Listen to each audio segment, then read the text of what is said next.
नमस्कार दोस्तों, राधे राधे। हिंदी पंचांग के अनुसार अनंत चतुर्दशी का पर्व हर साल भाद्रपद मास के शुक्ल पक्ष की चतुर्दशी तिथि को मनाया जाता है। इस साल यह 9 सितंबर को मनाया जाएगा। इस दिन लोग व्रत रखकर भगवान विष्णु के अनंत स्वरूप की पूजा करते हैं तथा अपने हाथ में अनंता बांधते हैं। इसके साथ ही पूजा के दौरान भक्तगण व्रत कथा का श्रवण करते हैं। धार्मिक मान्यताओं के अनुसार जब तक इस व्रत कथा का श्रवण न कर लिया जाए तब तक यह व्रत अधूरा माना जाता है। अनंत चतुर्दशी व्रत पर भगवान विष्णु के अनंत स्वरूप के पूजन के समय यह व्रत कथा अवश्य पढ़नी चाहिए। इससे अक्षुण्ण पुण्य लाभ मिलता है। अनंत चतुर्दशी व्रत कथा। पौराणिक कथा के अनुसार सुमंत नामक एक ब्राह्मण था। इनका विवाह महर्षि भृगु की पुत्री दीक्षा से हुआ। दीक्षा से एक पुत्री सुशीला का जन्म हुआ, परंतु दीक्षा का असमय निधन हो गया। तब सुमंत ने कर्कशा नामक लड़की से विवाह किया। पुत्री सुशीला का विवाह कौंडिन्य मुनि से हुआ, किंतु कर्कशा के क्रोध के कारण सुशीला अत्यंत गरीब और साधनहीन हो गई। सुशीला ने अपने पति के साथ जाते समय नदी पर कुछ महिलाओं को व्रत करते देखा। वहाँ पर महिलाएं अनंत चतुर्दशी का व्रत कर रही थीं और वे महिलाएं अनंत सूत्र की महिमा का गुणगान कर रही थीं।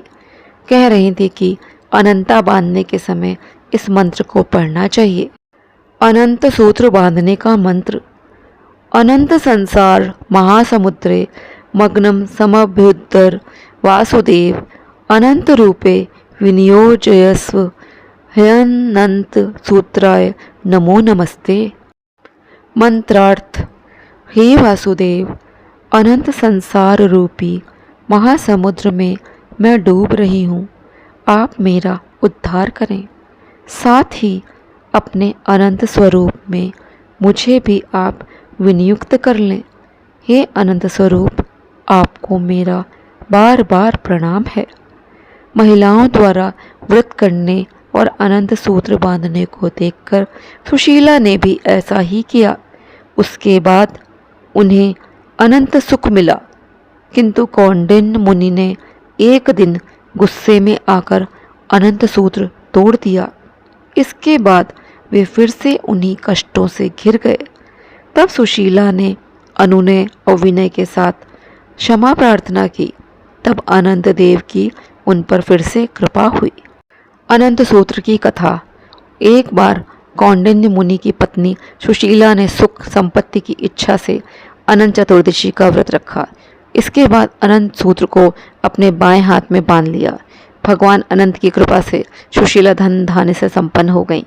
एक दिन कौंडिन्य मुनि की नज़र पत्नी के बाजू पर बंधे अनंत सूत्र पर पड़ी तो उन्हें लगा कि ये कोई जादू टूना का धागा है और उन्होंने उसे तोड़कर आग में फेंक दिया। इससे अनंत भगवान नाराज हो गए। कुछ ही दिनों में कौंडिन्य मुनि और सुशीला फिर से गरीब हो गए। इसके बाद सुशीला ने अपने पति को बताया कि आपने अनंत सूत्र को तोड़कर जला दिया है, इसलिए हम गरीब हो गए हैं। सुशीला की बात सुनकर कौंडिन्य मुनि को अपने किए पर पछतावा हुआ और इसके बाद कौंडिन्य मुनि ने अनंत भगवान से माफ़ी मांगी। एक दिन गरीब ब्राह्मण के वेश में अनंत भगवान कौंडिन्य मुनि के आश्रम में आ पधारे और मुनि से कहा, आप पत्नी समेत अनंत भगवान की पूजा करें, इससे आपकी गरीबी दूर हो जाएगी।